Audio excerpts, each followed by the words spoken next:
versus Philadelphia.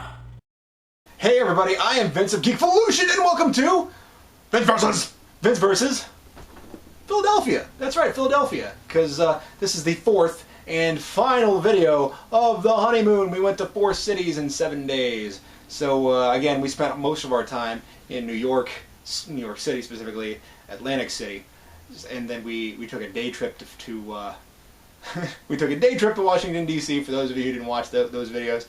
And then finally, we ended in Philadelphia, where Elena, my wife, has family in Philadelphia, so we stayed the night with them. And we had a tour, a little mini tour of the city of Philadelphia by her aunt. And thank you, Linda. We really appreciated it. It was terrific. And so she gave us a recommendation on where to go of Philly cheesesteaks. So I wanted to try a Philly cheesesteak, and I wanted to try a Philly cheesesteak in Philly.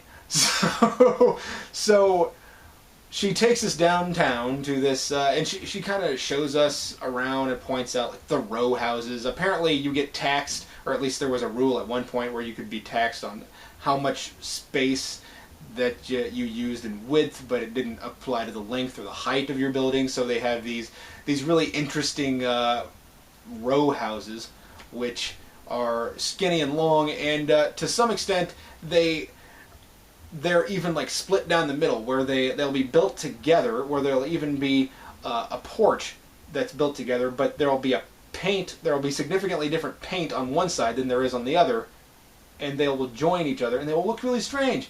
And I thought it was kind of I thought it was interesting. I thought it was attractive in kind of an offbeat kind of way, and I enjoyed that. So anyway, so she took us around, and she kind of pointed out some of the major sites to us, and we drove in on the night before. We made it there by 5 when we got out of Atlantic City, and then we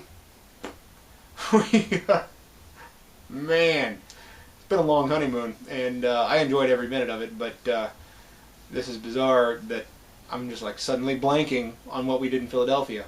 Well, sequence of events. So my wife's aunt pointed out some things and said, hey, like, look, there's a statue of Rocky in front of this building. I'm like, oh, cool. And I'd kind of forgotten that Rocky was a Philadelphia thing. And apparently Philadelphia hasn't, because he's everywhere. All the gift stores have Rocky stuff. It's bizarre to me.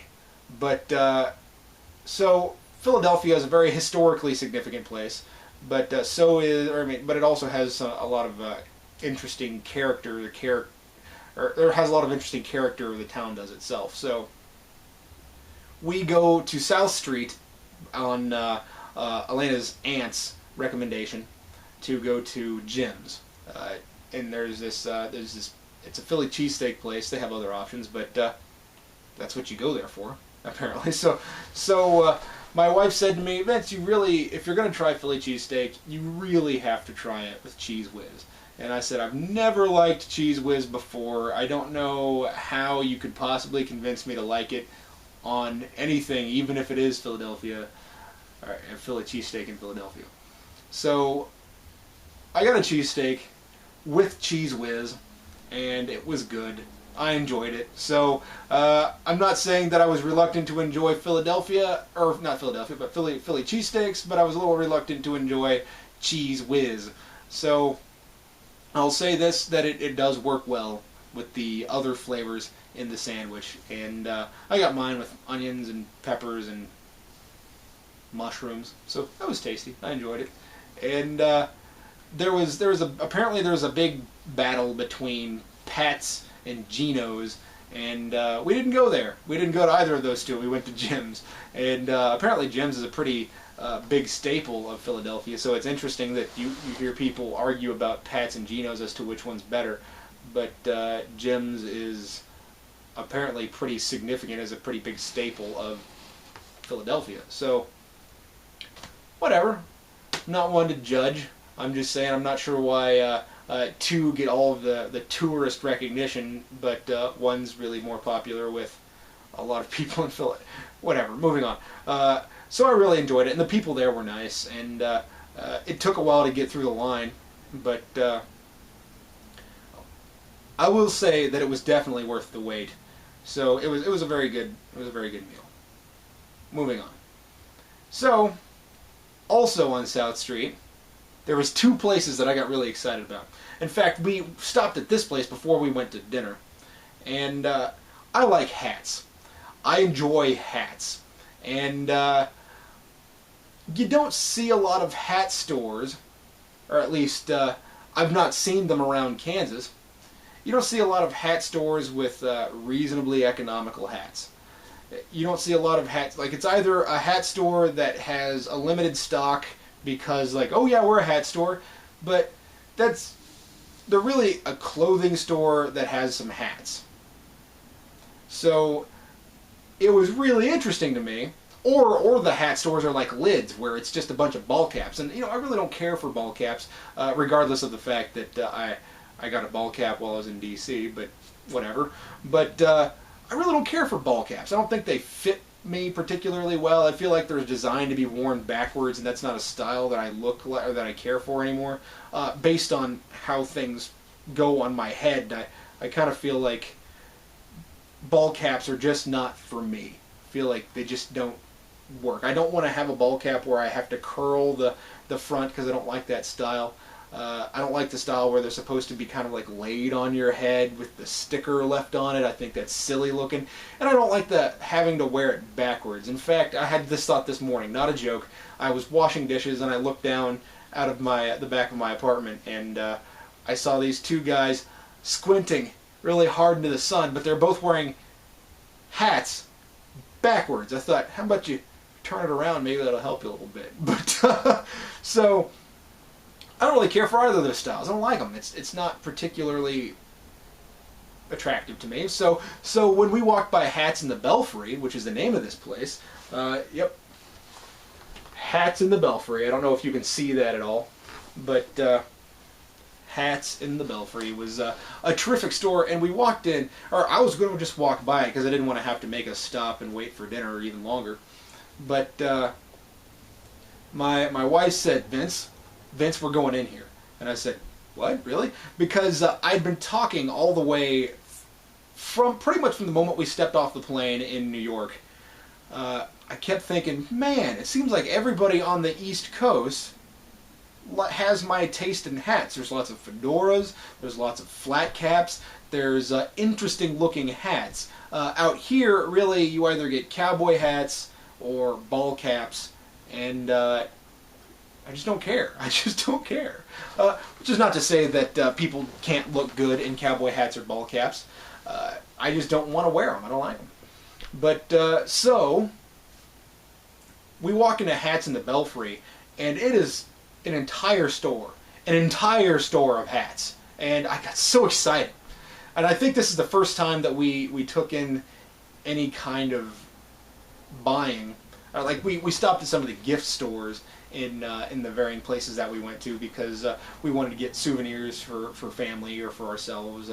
As I said, my wife collects magnets. While we were in Atlantic City, we got a little magnet that was shaped like a shark, which, I guess this isn't going in the Atlantic City video, but I'm going to share it anyway. Here we go. Atlantic City in Philadelphia. So if you liked Atlantic City, wait for this. While we were on the beach in Atlantic City, I was talking to one of the guys at the, I was talking to one of the lifeguards. Wow. Lifeguards. It's a hard word to pronounce. You can't just say it. You got to let it roll off the tongue. So I was talking to one of the lifeguards, and that lady said to me that there was a shark, like a 16-foot great white, I think is what she said, that was spotted 30 miles off the coast of Atlantic City. And she told me that the day that my wife and I went to the beach. So we're splashing around, and I'm looking around going, this isn't, we're enjoying the significant waves that are hitting us, and it was fun to be on the beach. But I'm thinking a 16-foot great white is going to be spotted before it gets anywhere near us, because there is at least 4 lifeguards out there within sight of us. Up on little constructs, and so I decided not to share that information with my wife. So we braved the shark-infested waters. But so I told her that later. Like the next day, I said, by the way, apparently they spotted a shark, and the lifeguards told me. She said, "Oh my God, and you didn't tell me?" I said, "No, I didn't want to scare you." She said, "Thank you."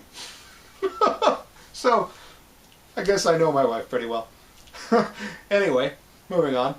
Back to Philadelphia. So we're in this place, and this is the first time we've gone anywhere that you can buy like clothes and things like that. And they had lots of fedoras. They had lots of different styles of fedoras with different names for them. I didn't even know these hats existed. They had lots of top hats and bowlers and flat caps and newsy caps and all of these different things available. They even had a women's section, which I can't remember what they call these things, but it kind of looks like one of those little, it's one of those little U-shaped things that has a bunch of frilly crap on the side, and I don't know, I forget what they call them. Anyway, my aunt had to buy one for some wedding she was going to. I can't remember. Let's move on. So when I walk into the store, I was overwhelmed for a second because I was so excited about this. And now Philadelphia is not the only place that has hats in the Belfry, but it's the only place I've ever seen it. So I go in there and I look around, and Elena's elated that she says, "Vince loves this place." And I walk up to the guy at the counter, and before I even start looking at the varying different kinds of hats, I say, "Hey man, how are you?" And he said, "Oh, I'm good. How are you?" I said, I'm groovy right now. I said, I've never had a hat store like this be anywhere near a place I could get to. And he said, "Oh yeah, you like hats?" I said, "I love hats." He said, "Well, you're in the right place. You're in Philadelphia's a hat town." Well, I guess he said Philly's a hat town. And I was like, I'm excited. So the gentleman put the hats on my head. Now, I went up to just ask him if they carried extra large. I don't have a giant head. It doesn't look necessarily giant, as far as I know. But it's just a little too big for a large size. Yep. So, in fact, I'm kind of an interestingly shaped individual.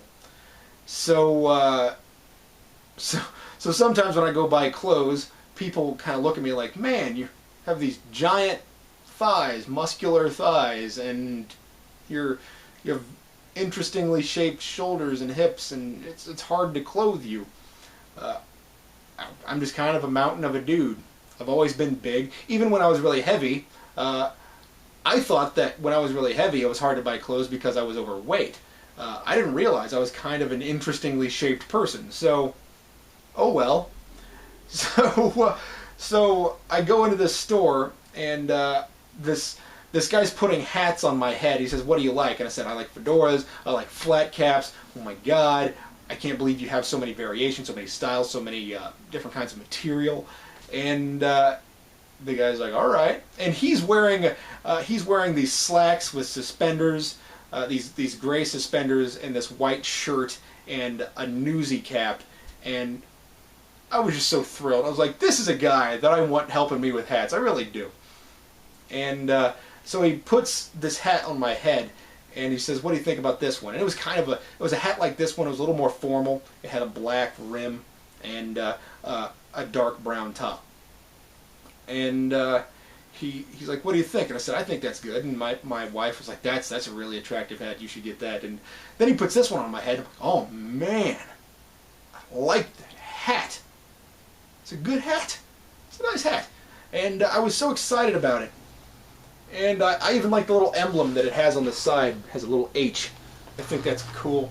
And it's a well-made hat. It's very nice. I wore it for the next 2 days because, well, we got it on Saturday and we flew back to Kansas City on Sunday. So I got this hat. I was very excited. And I got their card so I can order stuff online. Hooray! So check out Hats in the Belfry. On the way back from dinner, I stopped in a store called Atomic City Comics. We happened to just walk by a comic book store in Philadelphia. on our way to dinner, and I said, Elena, how often do we see comic book stores in other towns? It's kind of big for me, so can I stop here? She said, yeah, cool, whatever. And she's entirely in support of me going into these other comic book stores. In fact, Atomic City Comics had this little seating area, so they had seats and tables, which I'm assuming is for people who want to buy stuff and sit down and read it, or I'm assuming it's for people who want to play like Magic or something of that kind. But Atomic City Comics, their big thing was like unique stuff. So of course they had lots of trades, they had lots of comics, and they even had back issues. I mean, so did Midtown Comics in New York City. They had back issues, and they had interesting little fun things. But the big feature, I felt, of Atomic City Comics was they had a lot of little fun things. They had cufflinks, they had belt buckles, they had masks, they had... the thing that I really enjoyed, because I'd never seen it available, was they had superhero arcade games. So they had the arcade game for X-Men. They had the arcade game for Spider-Man. They had I forget what there was 4 of them. I forget what the third one was that I'm thinking of. But the one that really excited me, the one that I had to play, was the Punisher arcade game. I'm a creature of habit. What can I say? So there I am in my brand new hat playing the arcade game, and like people are complimenting me right and left on this hat, like, "Hey man, nice hat. Thanks. Just bought this thing." So I'm playing this game, and I get really far on $1, and this guy comes up and he says, "Oh hey, Punisher arcade game, really?" And I said, "Yeah." I said, "If you want, jump in, play the second player." And so there I am playing the Punisher, and there's this guy named Nick playing Nick Fury, and I thought that was kind of funny. Nick playing Nick, and then me playing Frank. But of course, my name's not Frank. I'm Vince. So I had a lot of fun playing the Punisher game, and it's stuff that doesn't even necessarily make sense. It's just an arcade game. You essentially could have put anybody in the video game, but I didn't care. I wanted to play it. I really wanted to have the experience, and about the time I ran out of quarters was about the time I thought, man, we've been here forever. I should go back and alleviate my my new aunt and my wife from just sitting there waiting for me to leave. Now, I had a lot of fun at Atomic City Comics. The next day in Philadelphia, so we get up the next day, and her aunt buys us breakfast. It was really nice. She went out and got a bunch of bagels with Philadelphia cream cheese, and it was a nice chat with her family. So, and by the way, I get along with her family extremely well. So these people kind of like me. I mean, I've not had any scrapes with any of them. It's been really nice. In fact, last Christmas, one of my wife's aunts on her mother's side, I don't know why, it's like you people even know these other people. So one of my wife's aunts gave me a Christmas present, which I thought was really interesting. She gave me a cookbook, not knowing that I cook. She gave me a cookbook it was recipes that were,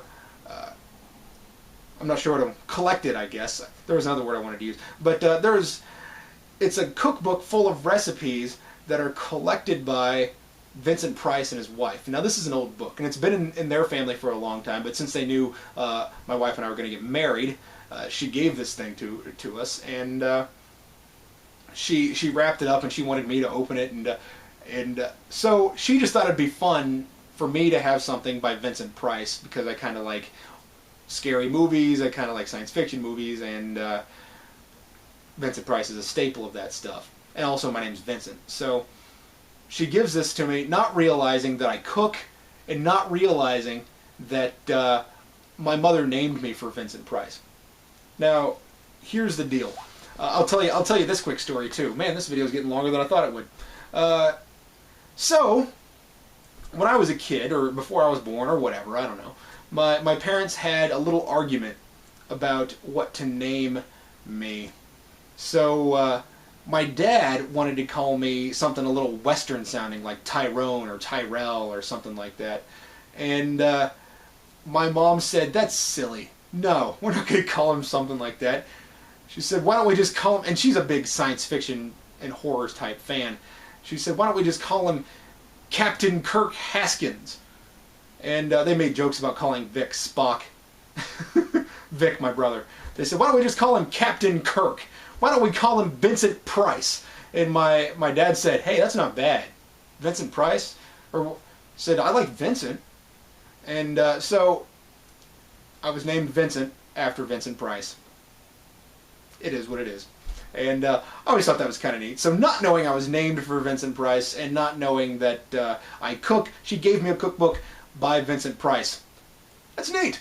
Moving on, let's go back to Philadelphia. So I'll make this quick. We went to Philadelphia the next day, and well, we were in Philadelphia overnight, so we went into town. We went to the historical part because, again, my wife really likes those national parks and national historic sites and national scenic sites and things of that kind. So and Philadelphia is a town steeped in history. So we went to see the Liberty Bell. We walked around and we looked at some of the buildings, and really that was largely the end of it. We didn't get to see everything we wanted to see. I feel like Philadelphia is an eventuality that we will go back there too, just to see all of the cool things. Now, that being said, my wife loves the national park system. She loves it. So much so that she has a book. This is her book. Not a joke. And for those of you who haven't been around to these places, you can get stamps. Let's see if I can find a stamp here for you. Should be able to. Things are falling apart. But you can get these. They have these stamps at the varying places, so you can take this book and you can set it to the date that you went, and you can stamp your book. Now they sell little books like this, these passport books, and you can stamp them in there too. But of course, if you go to enough, you eventually run out of space. So again, like, they have a little something about it, and they have this. So if you don't plan on going to 1,000,000 national parks, if you don't think you'll catch the bug, then you might end up just